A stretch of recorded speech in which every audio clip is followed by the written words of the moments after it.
भाविका वात्सल्य मूर्ति परम पूज्य गणिनी आरिका श्री 105 सृष्टि भूषण माता जी के मंगलाशीष एवं प्रेरणा से संचालित संस्थाएं श्री आदि सृष्टि मंगलम, श्री महावीर जी, सृष्टि मंगलम फाउंडेशन, श्री समेत शिखर जी, श्री आदि सृष्टि धर्म प्रभावना समिति दिल्ली, सृष्टि मंगलम सेवा समिति, श्री महावीर जी। आहार, औषध, अभय एवं ज्ञान शास्त्रों में वर्णित है यह 4 प्रकार के दान जिनसे होता है प्राणी मात्र का कल्याण। परम पूज्य वात्सल्य मूर्ति जिन धर्म प्रभाविका आरिका रत्न श्री 105 सृष्टि भूषण माता जी की मंगल प्रेरणा एवं आशीर्वाद से सृष्टि मंगलम सेवा समिति द्वारा बच्चों की शिक्षा, असहाय गरीबों को इलाज एवं रोजगार प्रदान कर की जा रही है अद्भुत धर्म प्रभावना।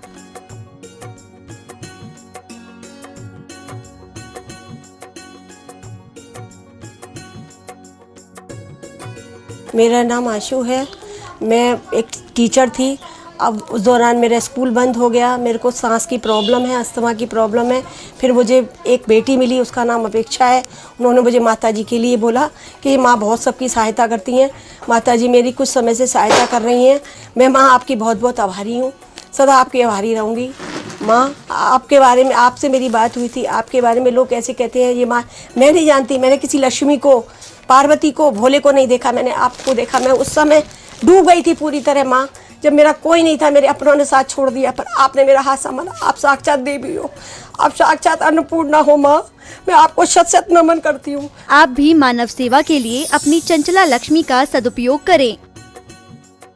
परम पूजनीय वात्सल्य मूर्ति जिन धर्म प्रभाविका आरिका रत्न श्री 105 सृष्टि भूषण माता जी की मंगल प्रेरणा एवं आशीर्वाद से अतिशय क्षेत्र श्री महावीर जी में विगत वर्षों से संचालित है चतुर्विध संघ की आहार व्यवस्था, जिसमें आहार, विहार, पिच्छी, कमंडल, वस्त्र, शास्त्र, औषधि दान आदि व्यवस्था सुचारू रूप से निरंतर की जा रही है। महादान, आहार दान जैसे पुनीत कार्य से जुड़कर आप भी घर बैठे धर्म लाभ ले सकते हैं। तो आप भी मात्र 2100 रुपए राशि से एक दिवसीय आहार व्यवस्था में अपनी चंचला लक्ष्मी का सदुपयोग कर पुण्य का अर्जन करें। एक दिवसीय आहार व्यवस्था 2100 रुपए, सामान्य सदस्यता 1 वर्ष 11,000 रुपए, सामान्य सदस्यता 2 वर्ष 21,000 रुपए, सदस्यता 31,000 रुपए, विशिष्ट सदस्य 51,000 रुपए, अति विशिष्ट सदस्य 71,000 रुपए, संरक्षक 1,11,000 रुपए, शिरोमणि संरक्षक 2,51,000 रुपए। माता जी के मंगलाशीर्वाद एवं प्रेरणा से संचालित सृष्टि मंगलम सेवा समिति द्वारा मानव सेवा के कार्य से आज ही जुड़ें और करें महापुण्य का अर्जन। आप अपनी दान राशि निम्नलिखित खाता संख्या में जमा करा सकते हैं। सृष्टि Mangalam Seva Samiti, account number 01190100032 bank of Baroda, IFSC code BARB 0SHRIMA, branch Shri Mahavir ji Punjab national bank, account number 021-200-101177-277, IFSC code PUNB 0021200। आपके द्वारा दी गई सहयोग राशि की रिसिप्ट प्रदान करने हेतु संपर्क करें 9376571003 9376571001। सृष्टि मंगलम सेवा समिति से जुड़ने वाले सदस्यों का नाम एवं फोटो जिनवाणी चैनल पर प्रसारित किया जाएगा। इस कार्यक्रम के पुण्यार्चक हैं श्रीमती राम प्यारी बाई, अध्यापिका मुंगावली वाले, सर्वज्ञ ज्वेलर्स, संस्थापिका सृष्टि मंगलम सेवा समिति, श्री अनिल जैन, श्रीमती शशि जैन, निवासी मुरादाबाद उत्तर प्रदेश, स्वर्गीय श्री हेमचंद्र जैन पुष्पांजलि पीतमपुरा एवं स्वर्गीय श्रीमती पुष्पा देवी जैन की स्मृति में पुत्र एवं पुत्रवधू श्री आनंद जैन, श्रीमती सुधा जैन सृष्टि मंगलम सेवा समिति में धर्म रक्षक का पद प्राप्त किया। श्री संजय जैन, श्रीमती नीलम जैन, निवासी पुष्पांजलि पीतमपुरा।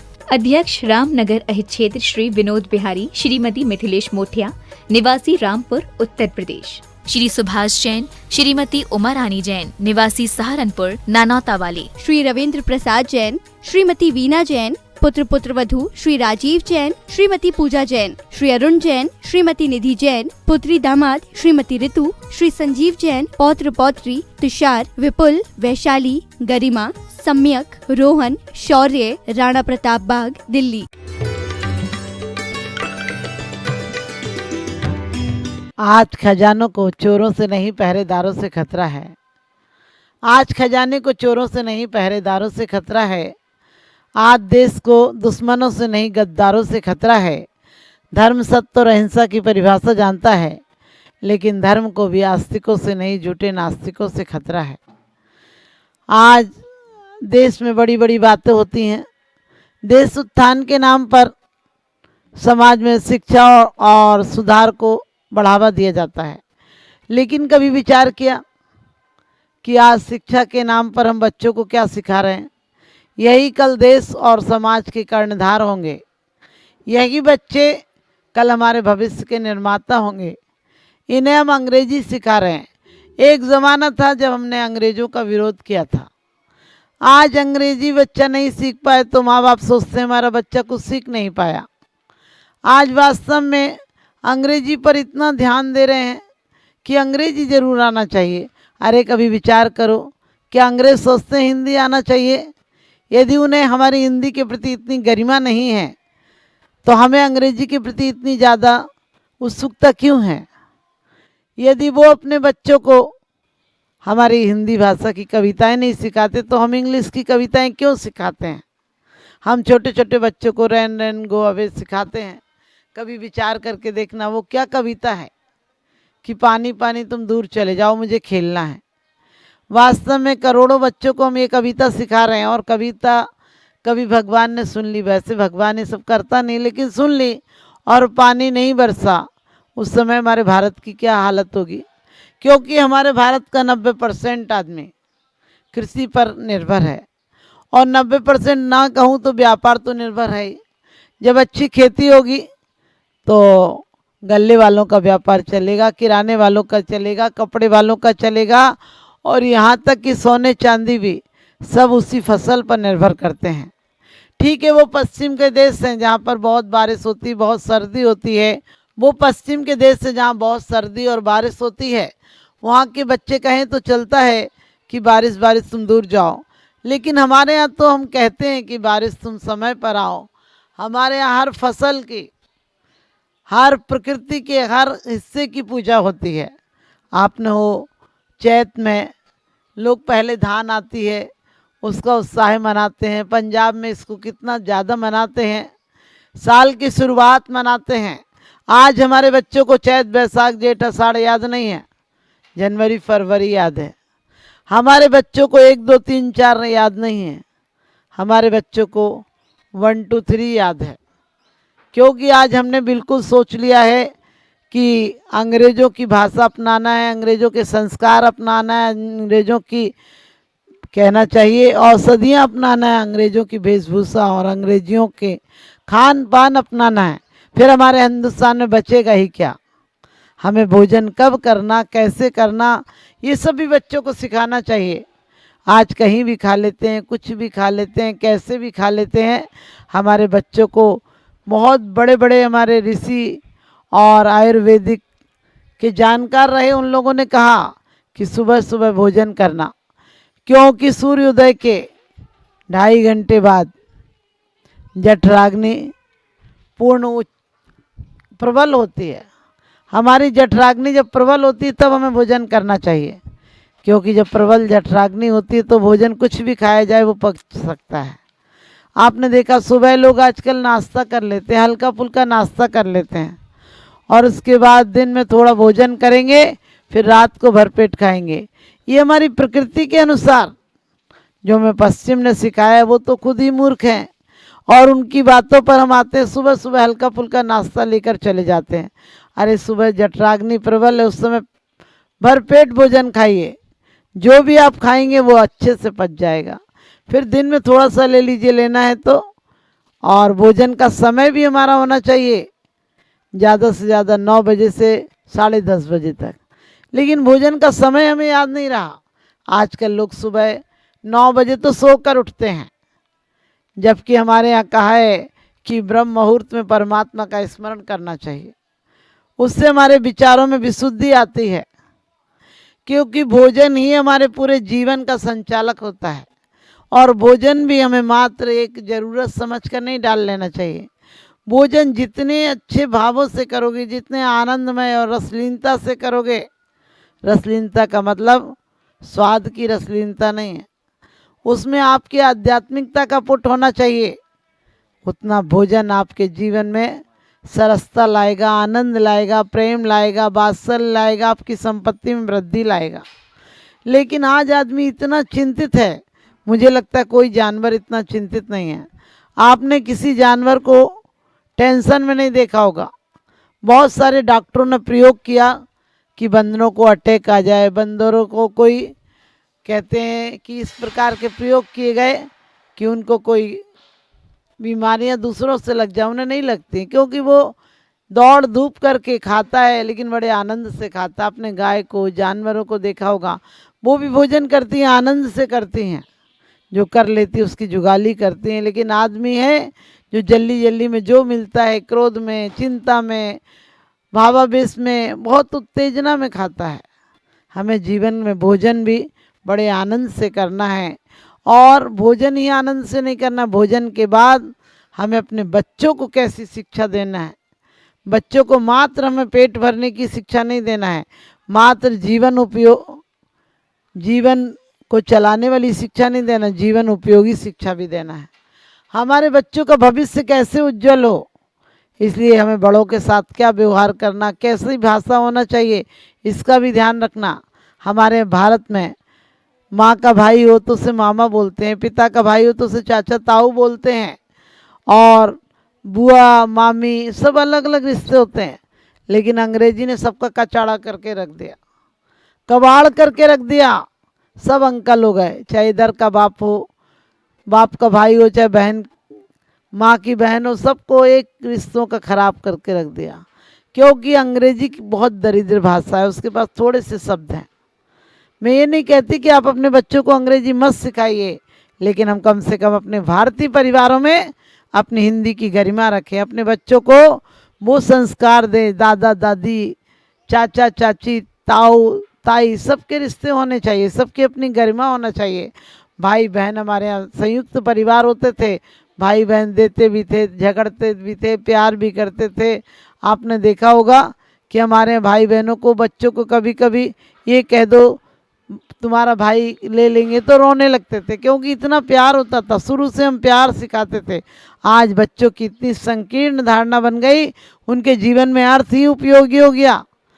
बच्चों से कहो कि एक भाई और है क्या आपका, तो कहते नहीं भाई नहीं है, और चाहिए भी नहीं, क्योंकि भाई होगा तो उसे धन का बंटवारा करना होगा। अरे इतनी संकीर्णता क्यों लाते हो? भाई होगा तो साथ भी देगा, वो मात्र धन नहीं बांटेगा, दुख भी बांटेगा। आपत्ति के समय लक्ष्मण की तरह भ्रातृ सेवा का में काम आएगा। और इतना ही नहीं, बहुत सारे उदाहरण हैं कि जब जब किसी दुश्मनों ने चढ़ाई की तो भाई काम आया। हमारे यहाँ कहते भी हैं कि घुटना जब झुकेगा तो पेट की तरफ झुकेगा। अपना भाई दुश्मन भी हो, वो भी तुम्हें वक्त पर काम दे देगा। लेकिन लोग आजकल अपने भाई से रिश्ता तोड़ लेते हैं, दोस्तों से रिश्ता जोड़ लेंगे, लेकिन भाई से रिश्ता तोड़ देंगे। बात बात में लोग कहते हैं हमारी फैमिली। अरे बुजुर्गों के बिना तुम्हारी फैमिली क्या है? तुम अपने रिश्तेदारों के बिना तुम्हारी फैमिली क्या है? लोग अपनी भाषा को, अपनी भूषा को, अपनी भेषज को भूल गए। हमारे यहाँ औषधियाँ लेने की ज़रूरत नहीं थी, भोजन ही इतना सुपाच्य होता था। हमारे घर की रसोई में सारी चीज़ें ऐसी होती थी जो हमें स्वास्थ्यवर्धक हो, और वो चाहे जीरा हो, धनिया हो, सौंफ हो, हमारे यहाँ सब चीज़ें, हर बहेरा, आंवला, ये सब घरों में रहता था। महिलाएं सुखा कर रखती थी, सब शुद्ध तरीके से रखती थी। गेहूं भी धुल कर भोजन में काम आता था। आज अब सबको पता है, पहले ही बीजों में जहर डाल दिया जाता है। खाद में आपने देखा, खाद में कितनी केमिकल होते हैं, और उसके बाद फसलें जब खड़ी हो जाती हैं तब उनको कीटनाशक दवाइयाँ डाली जाती हैं, और जितने प्रेशर से गेहूं निकाला जाता है कि उसमें सच पूछो सारी शक्ति तो विलीन हो जाती है। और उसके बाद रही सही शक्ति चक्की में पिसते समय इतनी तीव्र गति से प्रेशर में पिसता है कि वो कुछ शक्ति नहीं बचती। अब तुम सिर्फ भूसा खा रहे हो, भूसा खा रहे हो तो इंसान जैसी बुद्धि कहाँ से लाओगे? पहले महिलाएं इतने शुद्ध तरीके से घर में गाय को अच्छा भोजन देती थी, बड़े प्यार से गाय को सहलाते थे, और घर में खेती होती थी, गायों तक को सम्मान दिया जाता था। और जब गायों को प्यार से रखा जाता था तो दूध से हमारे बच्चे पौष्टिक होते थे, शक्तिवर्धन होता था उनका, उन्हें बलिष्ठ होते थे, बुद्धि का विकास होता था। और साथ साथ गाय घास खाती थी और दूध देती थी, और दूध जमा कर बहुत अच्छे से दही भिगोकर घी हो जाता था। आजकल डायरेक्ट वनस्पति घी आने लगा। वनस्पति घी आएगा तो सोचना, पहले जानवर वनस्पति खाता था, अब तुम वनस्पति खा रहे हो, इंसान जैसी बुद्धि कहाँ से लाओगे। आप सब चाहते हैं कि आप इंसान बने तो अपने घर में इंसानियत लाएं। आप तो आप सबसे यही कहूँगी कि अपने जीवन में अपने बच्चों को वो संस्कार दें कि हमारे देश का नाम ऊंचा करें। सिर्फ बच्चों को विदेश भेज देते हैं हम, एक नंबर की बुद्धि, जो हमारे बच्चों की बुद्धि का विकास होना चाहिए वो आज पूर्ण विकास नहीं हो रहा। हम एक नंबर की जो प्रबुद्ध बच्चे हैं, अच्छे बच्चे हैं, होशियार बच्चे हैं, उन्हें विदेश भेज देते हैं।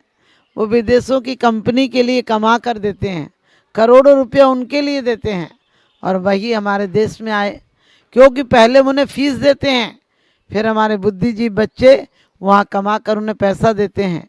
और आज देश के नेता हो या बड़े आदमी हो, इनके बैंकों में पैसे पड़े रहते हैं। और कई बार तो ऐसा होता है, एक नंबर का पैसा ऐसा होता है जो सरकार, समाज और परिवार और अपन को पता होता है।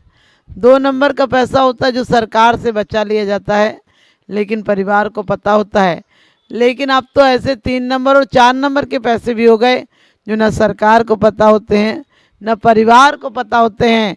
जोड़ जोड़ कर बेईमानियों से ले जाकर आप विदेशों में रख देते हैं, और आपके मरने के बाद अरबों रुपया वहीं का हो जाता है।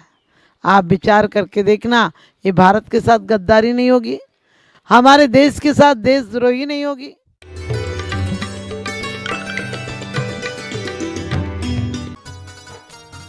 इस कार्यक्रम के पुण्यार्जक थे श्रीमती मिथिलेश जैन, श्री मुकुल जैन विनीश, चीना जैन, निवोदिता जैन, डॉक्टर आकाश जैन, खंडेलवाल कोल एंटरप्राइजेस मुरादाबाद उत्तर प्रदेश, श्री सुरेंद्र कुमार जैन, श्रीमती रुक्मणी जैन, श्री मुदित जैन, श्रीमती छवि जैन, परिधि जैन, पारस जैन, रामगंगा विहार मुरादाबाद, श्री पारस दास, शांति देवी जैन, खंडेलवाल परिवार, दिनेश कुमार जैन, अखिलेश कुमार जैन, योगेश कुमार जैन, श्री सर्वेश जैन जी, रामपुर उत्तर प्रदेश, श्रीमती सुशीला देवी बाकलीवाल, विनोद कुमार, श्रीमती कमलेश, विपिन कुमार, अनीता, सागर, मनाली, शोभित, ज्योति, अर्चित, सुरभि, अलका, प्रवीण जी, हर्षवर्धन, पूजा, पूर्वी, राहुल, तनय, मुंबई, गोल्डी जैन, जयमाला जैन, मनिका जैन, विधान जैन, एकार्थ जैन, गुलाब वाटिका, लोनी, गाजियाबाद, श्री इच्छा पूरन जैन, श्रीमती कमलेश जैन एवं समस्त